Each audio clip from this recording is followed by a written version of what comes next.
011-045/82. Subject: Architecture, Melbourne's Modern Movement. Lecturer: Daryl Jackson. Recorded 3rd of the 6th, 82.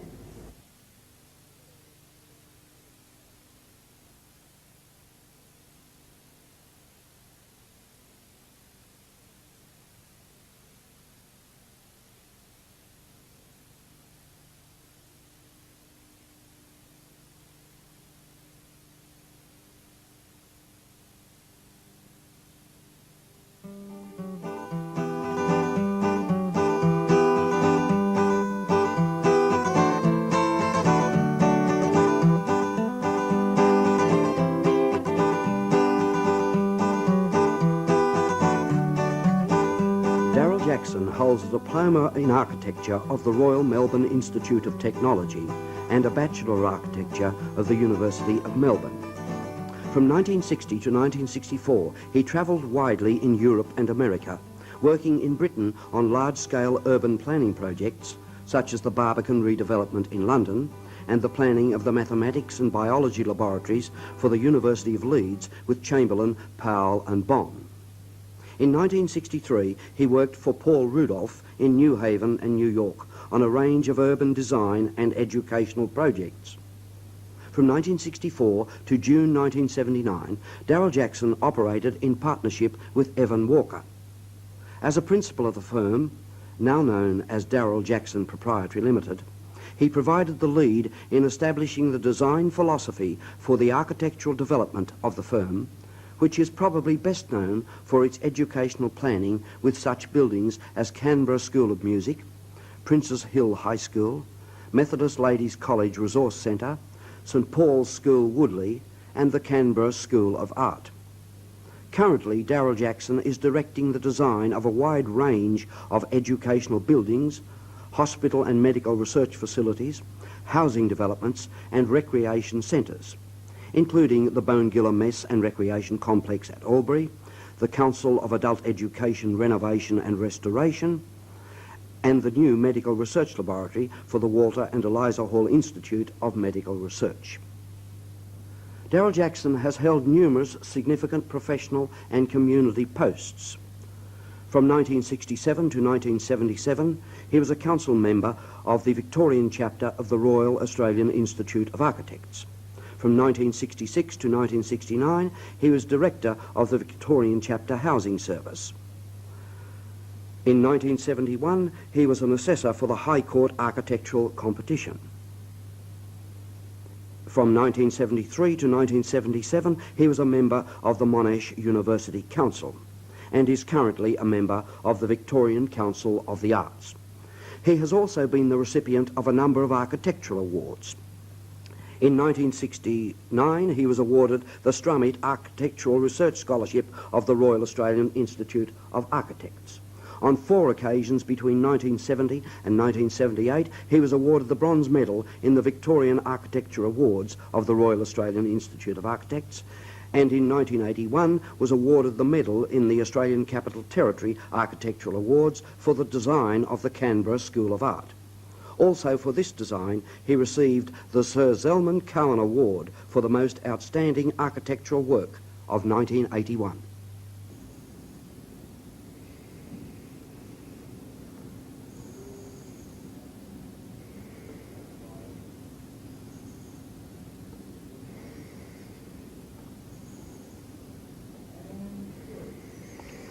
Pierre Restany, the art critic for Domus, who visited Australia in 1980, wrote, "Sydney is cosmopolitan and extrovert, Melbourne uncommunicative and hard-working." He thought Adelaide was indolent, and he characterised the 3 cities as the grasshopper, Sydney, the ant, Melbourne, and the lizard, Adelaide.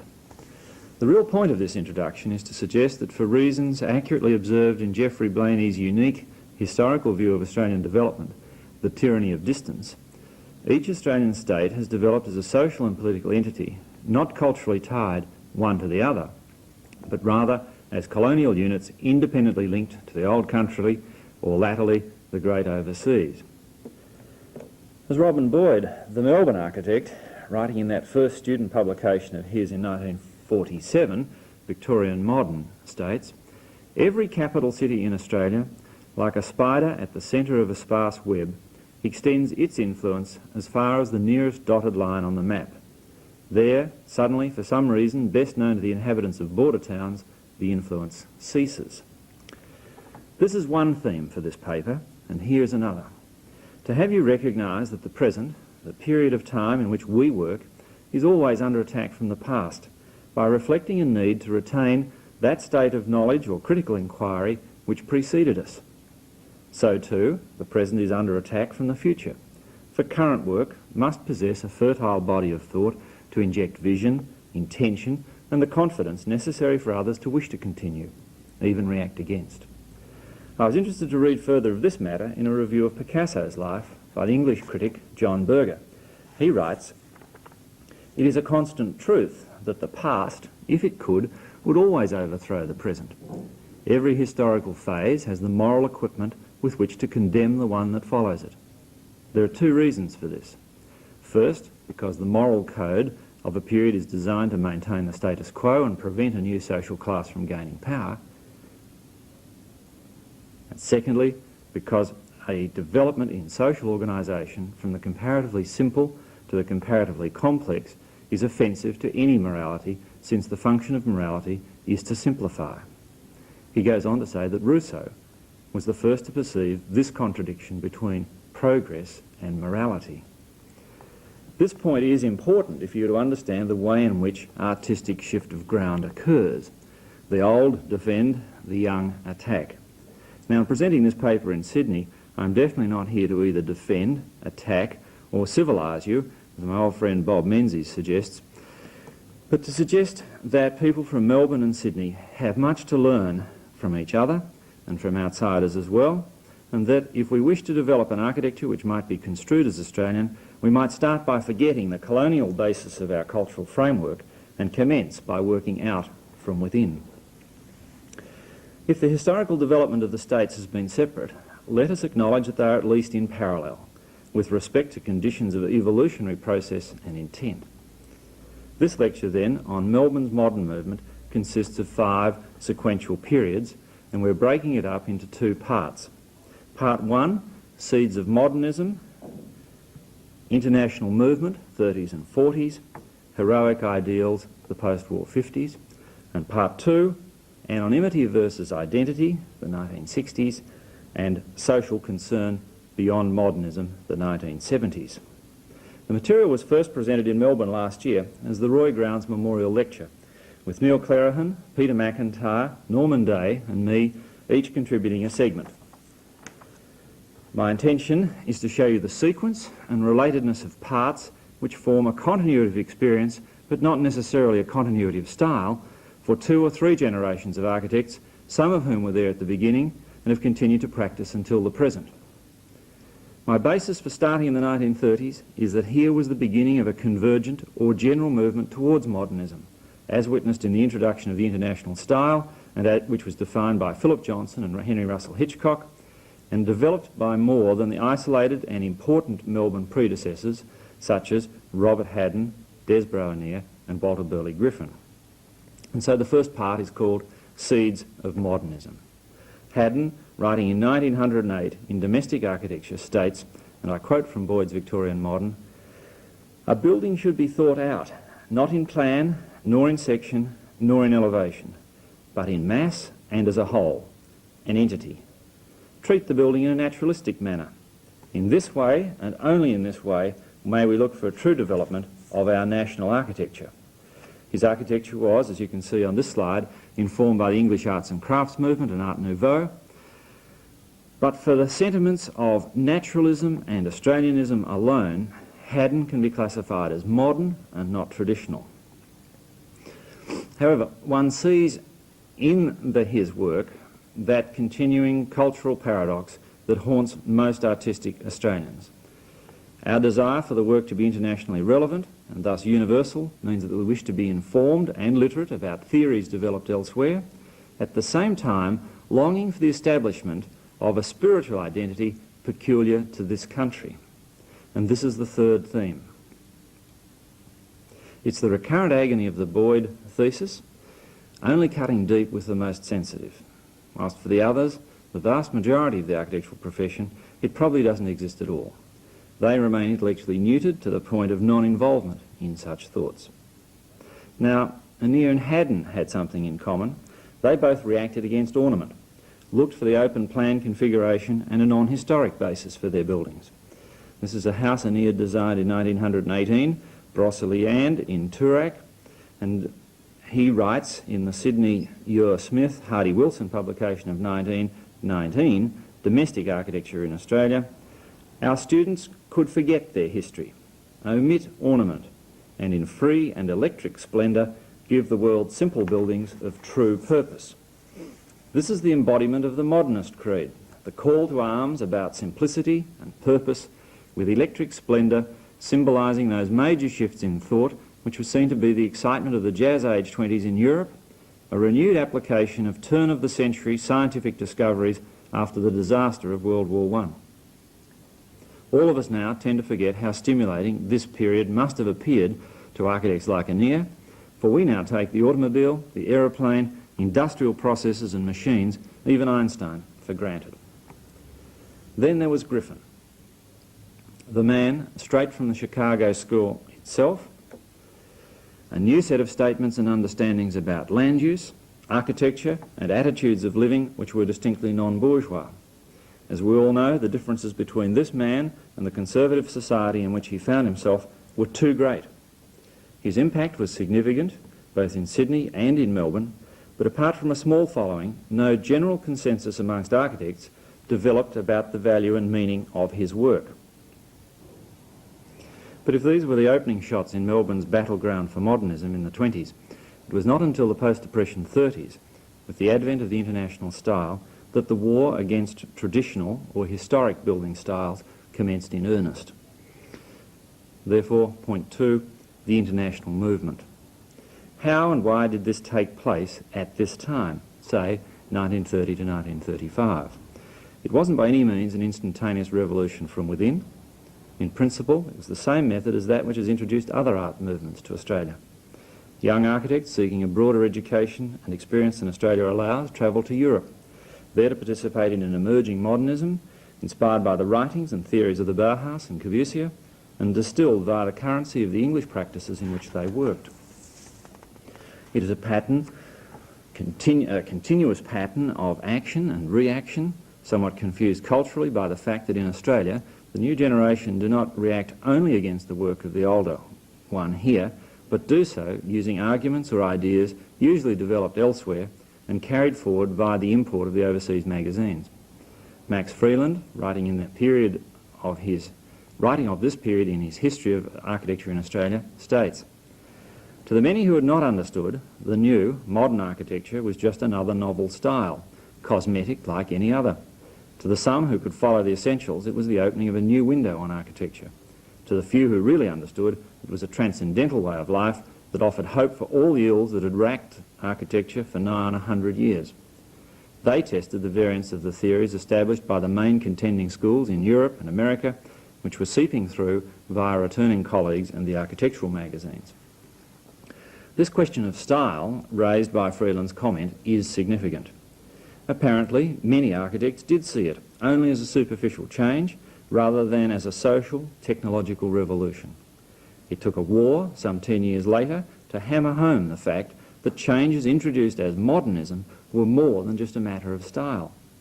Of course, the 20s was an eclectic period for both sides of the modernist argument, as we see in the clipped-back classicism, the Art Deco, emanating from the Paris Exposition of 1925, streamlining as a result of futurism, and so on.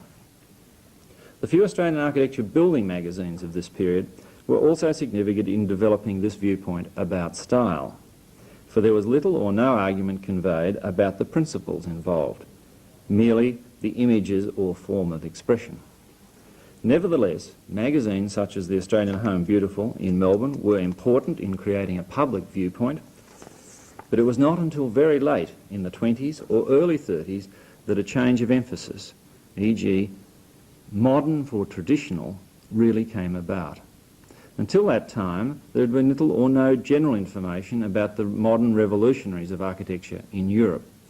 I find it significant that Roy Grounds, seen by many immediate post-war generation Melbourne architects to be the father of modernism in that city, won a 1927 competition for Melbourne domestic architecture with an American colonial design.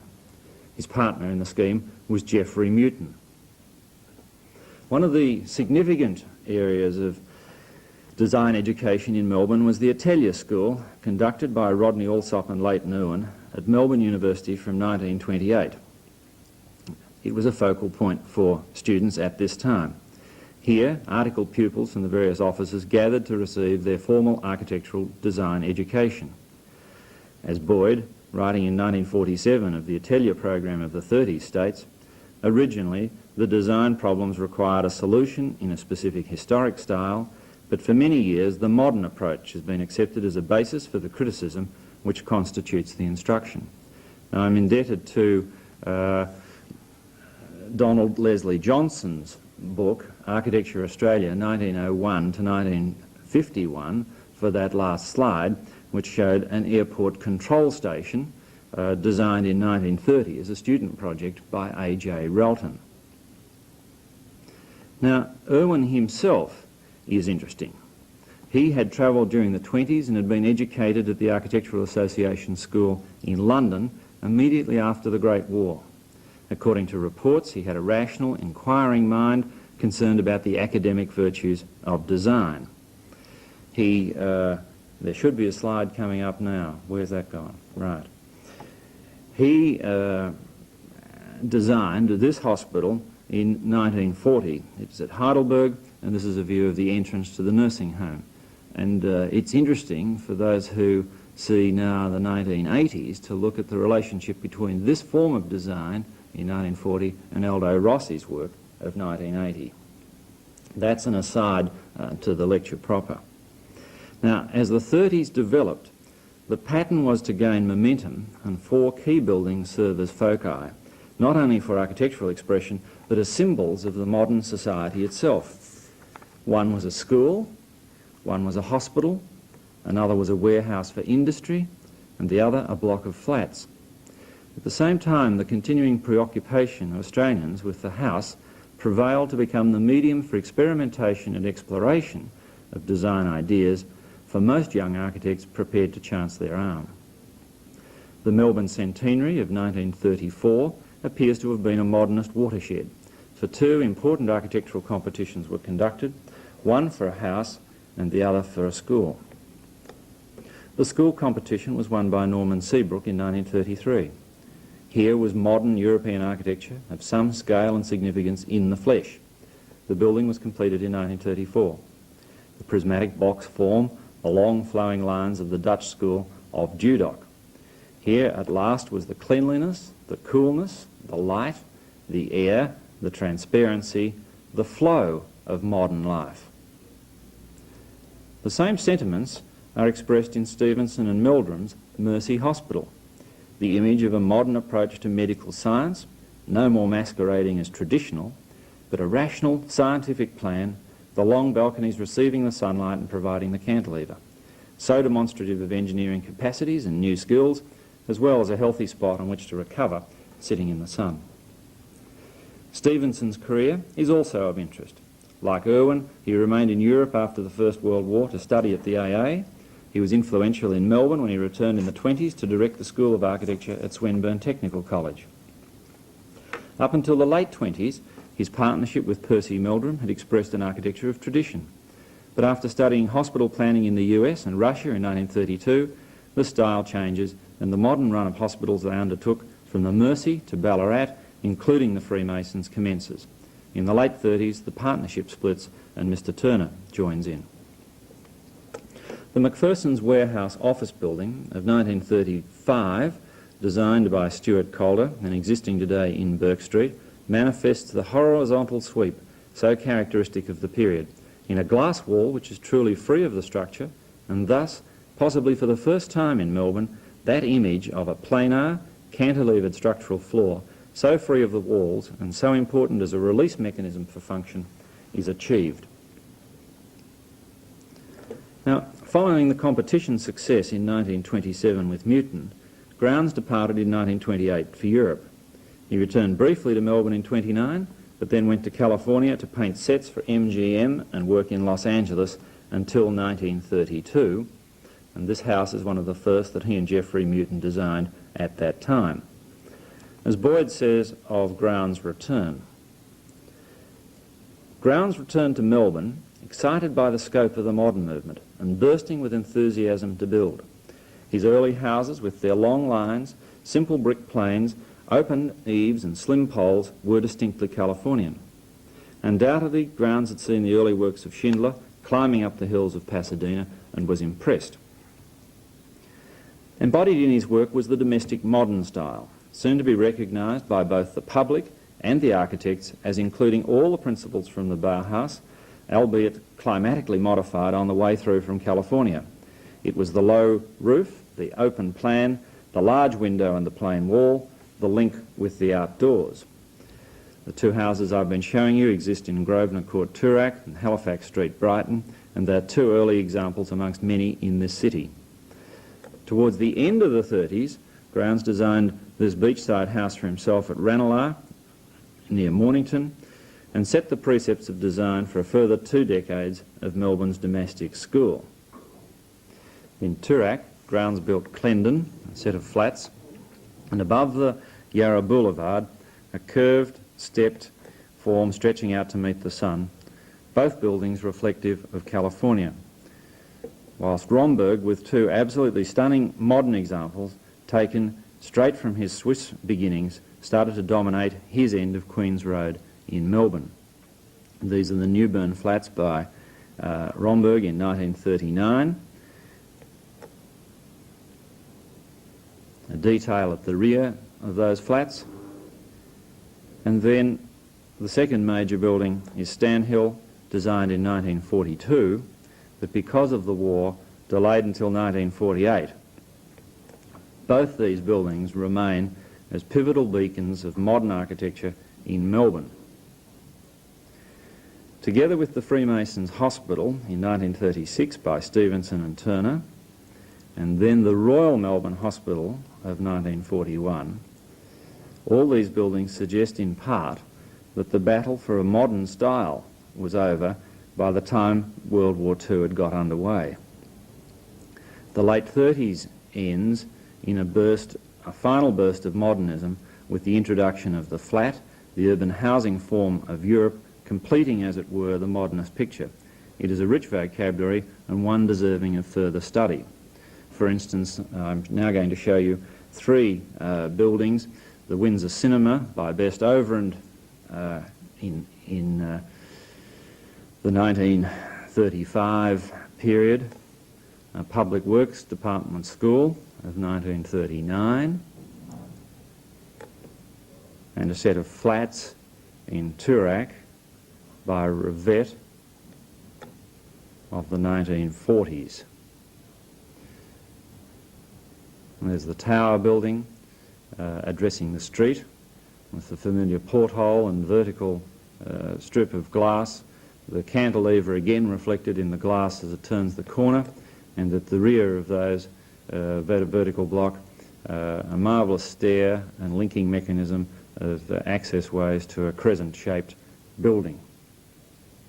Now, what happened by way of technology, particularly by way of communications, construction method, that is using prefabrication, and transportation, meant that when the World War II was over and people were getting back to architecture again in the late 40s, it wasn't to be this kind of building which was to be developed. It was a new world yet again. And this leads me to point 3, heroic ideals, the new post-war start. As Peter McIntyre described it, it was a bright Monday morning in February 1948 when he, along with other students, gathered in the lecture room at Melbourne University. The greyness of the war years was lifting. In front of those 60 students sat Roy Grounds, aged 43. He was a man capable of generating inspiration and enthusiasm in vast quantities. Professor Brian Lewis had been appointed to the chair the previous year and had gathered around him a group of architect educators who were going to influence the younger members of the profession. Boyd, Romberg, Geneva, Mockridge, Berg, Mitchell and Featherston. The students were like young crusaders. It was their belief that physical change could overcome all social evil, and that for them, modern architecture, with purity, light and goodness of design, would lead the way. It was geometric, straightforward, uncomplicated, rational. It was a servant of universal principles, not style, and therefore would be of international significance. They felt that the cobwebs of tradition had now in absolute and unequivocal terms been banished by the war. A new social order was apparent, and the crusade was undertaken to influence public opinion about the merits of good design, meaning functional, clean, wholesome, and above all, progressive. There was to be no looking back, and it was all enthusiasm, optimism, and promise. The students had published Victorian Modern, a book written by Boyd in 1947. I've already referred to it. As many of you will be aware, it was a lively time throughout all the universities, both socially and politically. In 1947, Boyd was appointed by the Age to develop a small homes section of the paper, and the Institute of Architects supported that position. Each week, Boyd wrote highly influential articles and also interviewed potential home buyers. He is one of Robin's idealised home buyers of the period, and there's Boyd looking out from under his armpit. The interior furnishing sections of Myers was the venue for people to buy their home plan, talk to an architect free of charge about housing, and even sit in a modern Grant Featherston chair. Boyd's assistant, Neil Clarahan, designed the Age Dream Home, whilst Peter McIntyre undertook a survey of taste with Robin Boyd, who had designed the House of Tomorrow. It was a crusade to educate the young returning soldier to the new values of living, with an all-out attack on the lacklustre, somewhat bureaucratic, suburban process of development, where not only materials were in short supply, but a healthy imagination as well. Nevertheless, it was a period of do-it-yourself weatherboard housing on the outskirts of an expanding Melbourne, with home builders negotiating the unmade streets in a motorbike and sidecar attachment. The first Holden was still around the corner. Boyd's designs, such as this one here, which is the House of Tomorrow, was a sample of the approach and a rallying point to the young architects emerging from the schools at the end of the 40s and early 50s. Here is the cantilevered box form, the imagery of a new, dynamic world in which the past has well and truly been swept away. It seems necessary to explain today the need such students had in this period to experience a modern building, for there weren't too many about, and every chance was taken to visit architects such as Mockridge and Boyd, who were living in their own new buildings. Heroes, as it were, for the new lifestyle everyone was anticipating. Now, the era is characterised by two key things: imagination about construction and technology, and the search for impressive new forms. It wasn't the model of the 30s that were being redeveloped, it was entirely new yet again, for they were a new avant-garde. They were geared up about the major vision of Le Corbusier and Gropius, and Gropius had visited Australia in 1954 to stimulate that kind of discussion. And so we see now a range of new work coming through. The Richardson House in Toorak, designed by Boyd, included a site with a river running through it. Boyd designed a bridge across the river and then neatly set a house across the bridge. McIntyre's own river house in Kew had similar problems, and the statement was made by raising the building above the flood levels onto a lightweight steel frame, cantilevering 40 feet in both directions. It's a dynamic triangular form set there in amongst the trees on the edge of the River Yarra. McIntyre's Beulah Hospital in 1953 was another unique solution to a unique problem. Heat, dust, lack of water, high labour costs, earth movement were all overcome.